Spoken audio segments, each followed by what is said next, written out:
而是来接一名潜伏在苏联20年的间谍返回美国。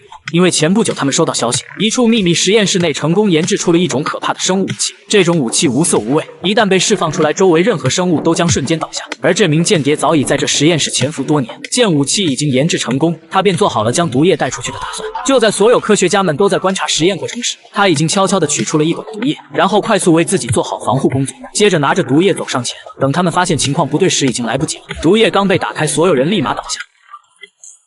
可见这种武器有多可怕。然后他又从口袋里取出一个空瓶丢在了地上，制造出发生意外的假象。就这样，他顺利拿到了毒液，离开了实验室。而霍克他们为了能接到这名叫罗斯托夫的间谍，不惜冒着被击中的风险进入到了苏联境内。好在一切还算顺利，很快他们就到达了接应地点，而且也找到了这名间谍。等到霍克进入室内后，罗斯托夫却表示必须要带上自己家人才会跟他们离开，不然实验公司的人用不了多久就会找到他。他不愿意看到自己家人留在这里冒险。